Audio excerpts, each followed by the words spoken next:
Hello student, welcome to সোম একাডেমিতে। আজকের ভিডিওতে নিয়ে এসেছি জেনারেল নলেজ এবং জেনারেল স্টাডিজের প্র্যাকটিস সেট 4, যেখানে থাকছে প্রতিযোগিতামূলক পরীক্ষার জন্য একাধিক গুরুত্বপূর্ণ প্রশ্নোত্তর।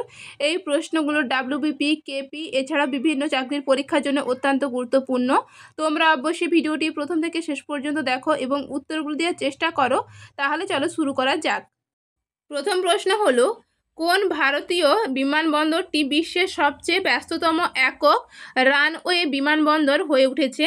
কোন ভারতীয় বিমানবন্দরটি বিশ্বের সবচেয়ে ব্যস্ততম একক রানওয়ে বিমানবন্দর হয়ে উঠেছে?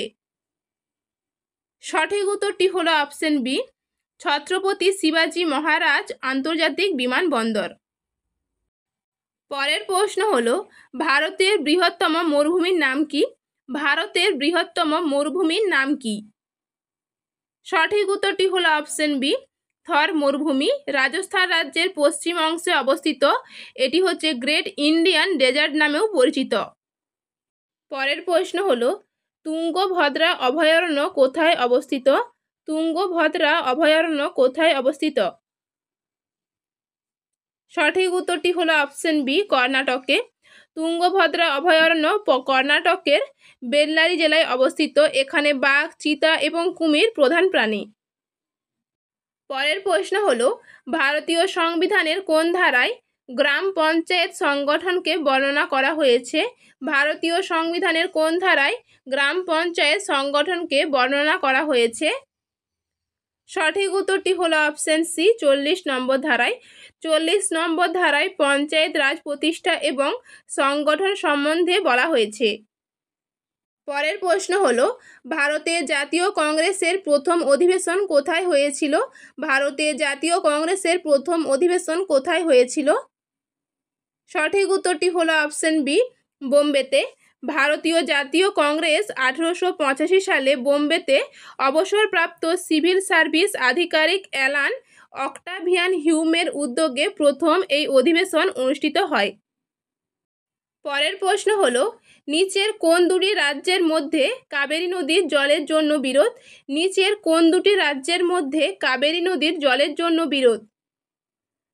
সঠিক উত্তরটি হলো অপশন এ, তামিলনাড়ু এবং কর্ণাটক। কাবেরী নদী জলবন্টন নিয়ে কর্ণাটক এবং তামিলনাড়ুর মধ্যে দীর্ঘদিন ধরে বিরোধ চলছে।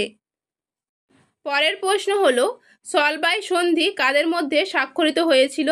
সলবাই সন্ধি কাদের মধ্যে স্বাক্ষরিত হয়েছিল? সঠিক উত্তরটি হলো অপশন এ, মারাঠা সাম্রাজ্য এবং ব্রিটিশ ইস্ট ইন্ডিয়া কোম্পানির মধ্যে। ব্রিটিশ ইস্ট ইন্ডিয়া কোম্পানি এবং মারাঠাদের মধ্যে 17 মে 1782 সালে সলবাই চুক্তি স্বাক্ষরিত হয়। সলবাই মধ্যপ্রদেশের গোয়ালিয়র জেলায় অবস্থিত। পরের প্রশ্ন হলো, কুনিক উপাধি কে গ্রহণ করেছিলেন? কুনিক উপাধি কে গ্রহণ করেছিলেন? সঠিক উত্তরটি হলো অপশন বি, অজাতশত্রু। তিনি ছিলেন বিম্বিসারের পুত্র এবং হর্ষঙ্ক বংশের একজন রাজা। পরের প্রশ্ন হলো, HIV এর পুরো নাম কি? HIV এর পুরো নাম কি? সঠিক উত্তরটি হলো option C, human immunodeficiency virus. এটি একটি ভাইরাস যা এইডস রোগ সৃষ্টি করে। পরের প্রশ্ন হলো, GST এর পুরো নাম কি? GST এর পুরো নাম কি? সঠিক উত্তরটি হলো option B, goods and service tax. এটি 1 জুলাই 2017 থেকে ভারতে কার্যকর হয়। পরের প্রশ্ন হলো, সিসদা এবং পাইবস কে প্রবর্তন করেছিলেন? সিসদা এবং পাইবস কে প্রবর্তন করেছিলেন? সঠিক উত্তরটি হলো অপশন বি, গিয়াস-উদ্দিন বলবন। দিল্লি সালতানাতের শাসক বলবন রাজশক্তি বৃদ্ধি করার জন্য সিসদা এবং পাইবস প্রথা প্রবর্তন করেছিলেন। পরের প্রশ্ন হলো, ভারতীয় সংবিধানের কোন ধারায় সর্বপ্রকার অস্পৃশ্যতার অবলুপ্তি ঘটানো হয়েছে? ভারতীয় সংবিধানের কোন ধারায় সর্বপ্রকার অস্পৃশ্যতার অবলুপ্তি ঘটানো হয়েছে? সঠিক উত্তরটি হলো অপশন ডি, 17 নম্বর ধারায়। এই ধারায় অস্পৃশ্যতা বিলোপ করা হয়েছে এবং এর প্রয়োগকে আইনত দণ্ডনীয় ঘোষণা করা হয়েছে। পরের প্রশ্ন হলো, ভারতের সংবিধানের কোন ধারা সমস্ত নাগরিককে বাক স্বাধীনতা এবং মত প্রকাশের স্বাধীনতার নিশ্চয়তা দেয়? ভারতের সংবিধানের কোন ধারায় সমস্ত নাগরিককে বাক স্বাধীনতা এবং মত প্রকাশের স্বাধীনতার নিশ্চয়তা দেয়? সঠিক উত্তরটি হলো অপশন বি 19 নম্বর ধারায়। 19 নম্বর ধারায় নাগরিকদের 6টি মৌলিক স্বাধীনতার অধিকার দেওয়া হয়েছে। পরের প্রশ্ন হলো কৌলিন্য প্রথা কে প্রবর্তন করেন? কৌলিন্য প্রথা কে প্রবর্তন করেন? সঠিক উত্তরটি হলো অপশন এ বল্লাল সেন। সেন রাজবংশের রাজা বল্লাল সেন কৌলিন্য প্রথা প্রবর্তন করেছিলেন। 1158 সাল থেকে 1169 সালের মধ্যে তিনি এই প্রথা চালু করেন, যার উদ্দেশ্য ছিল সামাজিক শৃঙ্খলা প্রতিষ্ঠা করা এবং ব্রাহ্মণ এবং কায়স্থদের মধ্যে সামাজিক মর্যাদা বৃদ্ধি করা। পরের প্রশ্ন হলো আম্বেদকর স্টেডিয়াম কোথায় অবস্থিত? আম্বেদকর স্টেডিয়াম কোথায় অবস্থিত? সঠিক উত্তরটি হলো অপশন বি দিল্লিতে অবস্থিত। আম্বেদকর স্টেডিয়াম ভারতের দিল্লিতে অবস্থিত। এটি মূলত একটি ফুটবল স্টেডিয়াম, যা Delhi football league, Subrata cup, Durand cup এবং অন্যান্য বড় ভারতীয় ফুটবল টুর্নামেন্টের জন্য ব্যবহৃত হয়। পরের প্রশ্ন হলো ড্রিবলিং শব্দটি কোন খেলার সাথে যুক্ত? ড্রিবলিং শব্দটি কোন খেলার সাথে যুক্ত? সঠিক উত্তরটি হলো অপশন সি বাস্কেটবল। ড্রিবলিং বাস্কেটবলে ব্যবহৃত একটি কৌশল, যেখানে একজন খেলোয়াড় খেলার সময় মাটিতে বল বাউন্স করে। পরের প্রশ্ন হলো দীপা মালিক কোন খেলার সঙ্গে যুক্ত? দীপা মালিক কোন খেলার সঙ্গে যুক্ত? সঠিক উত্তরটি হলো অপশন বি শটপুট। তিনি 2016 সালের গ্রীষ্মকালীন প্যারা অলিম্পিকে শটপুটে রৌপ্য পদক জিতেছিলেন এবং প্রথম ভারতীয় মহিলা হিসেবে প্যারা অলিম্পিক গেমসে পদক জয় করেন। পরের প্রশ্ন হলো 2021 সালের আগস্টে কোথায় গ্রীষ্মকালীন অলিম্পিক 2020 অনুষ্ঠিত হয়েছিল? 2021 সালের আগস্টে কোথায় গ্রীষ্মকালীন অলিম্পিক 2020 অনুষ্ঠিত হয়েছিল? সঠিক উত্তরটি হলো অপশন বি টোকিওতে। কোভিড-19 কারণে 2020 সালের অলিম্পিক 2021 সালে জাপানে টোকিওতে অনুষ্ঠিত হয়। প্রশ্ন হলো 1916 সালে তিলক কোথায় হোম রুল লীগের প্রতিষ্ঠা করেন? 1916 সালে তিলক কোথায় হোম রুল লীগের প্রতিষ্ঠা করেন? সঠিক উত্তরটি হলো অপশন সি বেলগাঁওতে। 1916 সালে তিলক বেলগাঁওতে হোম রুল লীগের প্রতিষ্ঠা করেন। হোম রুল লীগ গঠনের এই সিদ্ধান্তটি বেলগাঁওতে অনুষ্ঠিত হওয়ায় নেওয়া হয়েছিল এবং লোকমান্য তিলক পুনেতে হোম রুল লীগের সদর দপ্তর স্থাপন করেন। পরের প্রশ্ন হলো দানসাগর গ্রন্থের রচয়িতা কে? দানসাগর গ্রন্থের রচয়িতা কে? সঠিক উত্তরটি হলো অপশন সি বল্লাল সেন। বাংলার সেন রাজবংশের রাজা বল্লাল সেন দানসাগর গ্রন্থ রচনা করেন। তিনি শুধুমাত্র একজন লেখকই ছিলেন না, বরং বাংলার সামাজিক সংস্কার, বিশেষত কৌলিন্য প্রথা প্রবর্তনের জন্য তিনি খুবই পরিচিত। পরের প্রশ্ন হলো গোবিন্দ অভয়ারণ্য কোথায় অবস্থিত? গোবিন্দ অভয়ারণ্য কোথায় অবস্থিত? সঠিক উত্তরটি হলো অপশন বি গোবিন্দ অভয়ারণ্য উত্তরাখণ্ড রাজ্যের উত্তরকাশী জেলায় অবস্থিত। এটি একটি বন্যপ্রাণী অভয়ারণ্য, যেখানে বিভিন্ন প্রজাতির প্রাণী সংরক্ষিত রয়েছে। পরের প্রশ্ন হলো সাবানে সাধারণত কোন ক্ষার পাওয়া যায়? সাবানে সাধারণত কোন ক্ষার পাওয়া যায়? সঠিক উত্তরটি হলো অপশন বি সোডিয়াম হাইড্রোঅক্সাইড। সাবান মূলত উচ্চতর ফ্যাটি অ্যাসিডের সোডিয়াম বা পটাশিয়াম লবণ, সোডিয়াম হাইড্রোঅক্সাইডকে লাই বলা হয় এবং এটি সাবানের একটি প্রধান উপাদান এবং সোডিয়াম হাইড্রোঅক্সাইডের সংকেত হলো NaOH। পরের প্রশ্ন হলো নিম্নলিখিত কোন খেলার সাথে মনপ্রীত সিং যুক্ত? নিম্নলিখিত কোন খেলার সাথে মনপ্রীত সিং যুক্ত? সঠিক উত্তরটি হলো option B hockey. Manpreet Singh পাওয়ার একজন ভারতীয় হকি খেলোয়াড় এবং মে 2017 সাল থেকে ভারতীয় পুরুষ জাতীয় ফিল্ড হকি দলের অধিনায়ক। হকি দলে মোট 11 জন খেলোয়াড় থাকে। পরের প্রশ্ন হলো কত সালে ভারত অলিম্পিক হকিতে প্রথম সোনা পায়? কত সালে ভারত অলিম্পিক হকিতে প্রথম সোনা পায়? সঠিক উত্তরটি হলো অপশন বি 1928 সালে আমস্টারডাম অলিম্পিকে ভারত প্রথমবার হকিতে স্বর্ণপদক জয় করে। পরের প্রশ্ন হলো হীরকের কঠিনত্বের কারণ কি? হীরকের কঠিনত্বের কারণ কি?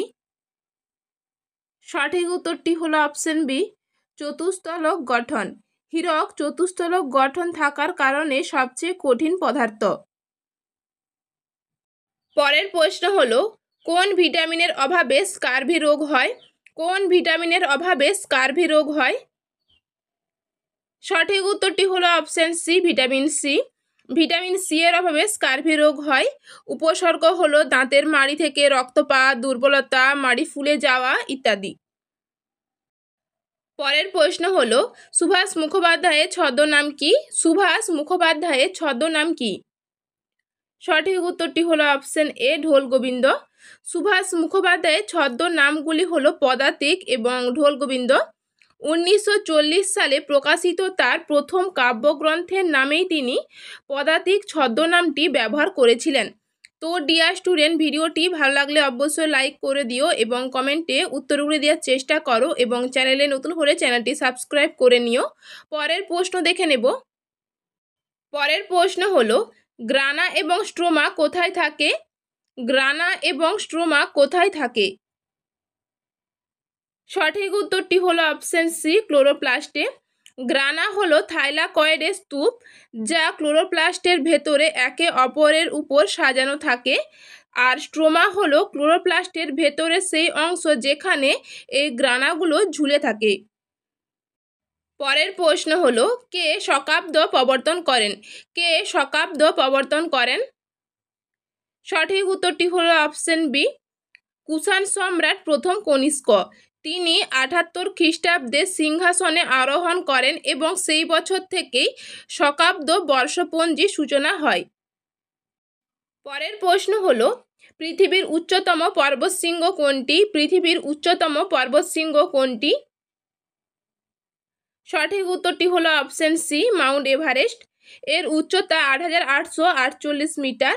নেপালে সাগরমাথা এবং তিব্বতে চোমোলুংমা নামে পরিচিত। পরের প্রশ্ন হলো পিভিসি এর পুরো নাম কি? পিভিসি এর পুরো নাম কি? সঠিক উত্তরটি হলো option A, polyvinyl chloride. PVC একটি কৃত্রিম প্লাস্টিক পলিমার। পাইপ এবং বৈদ্যুতিক তারের কভারিংয়ে এটি ব্যবহৃত হয়।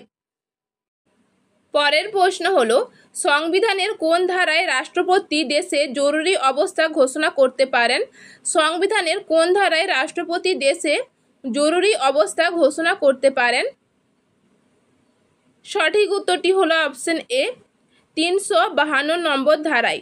352 নম্বর ধারায় জাতীয় জরুরি অবস্থা ঘোষণা করা হয়। পরের প্রশ্ন হলো স্ম্যাশ কথাটি কোন খেলার সঙ্গে যুক্ত?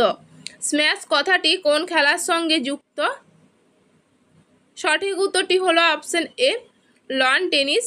স্ম্যাশ হলো লন টেনিসে এক ধরনের সার্ভিং শট যেখানে খেলোয়াড় বলটিকে বাতাসে ছুঁড়ে দেয় এবং তারপর অন্য খেলোয়াড়ের দিকে নিচের দিকে আঘাত করে এবং এই স্ম্যাশ কথাটি ওভারহেড শট নামেও পরিচিত। পরের প্রশ্ন হলো বেটন কাপ কোন খেলার সঙ্গে যুক্ত? বেটন কাপ কোন খেলার সঙ্গে যুক্ত? সঠিক উত্তরটি হলো option A, hockey. Button cup hockey খেলার সঙ্গে যুক্ত। পরের প্রশ্ন হলো বাজার নিয়ন্ত্রণ নীতি কে চালু করেন? বাজার নিয়ন্ত্রণ নীতি কে চালু করেন? সঠিক উত্তরটি হলো অপশন বি, আলাউদ্দিন খিলজি। আলাউদ্দিন খিলজি বাজার নিয়ন্ত্রণ নীতি চালু করেন। পরের প্রশ্ন হলো বঙ্গবন্ধু স্টেডিয়াম কোথায় অবস্থিত? বঙ্গবন্ধু স্টেডিয়াম কোথায় অবস্থিত? সঠিক উত্তরটি হলো অপশন বি, ঢাকায়।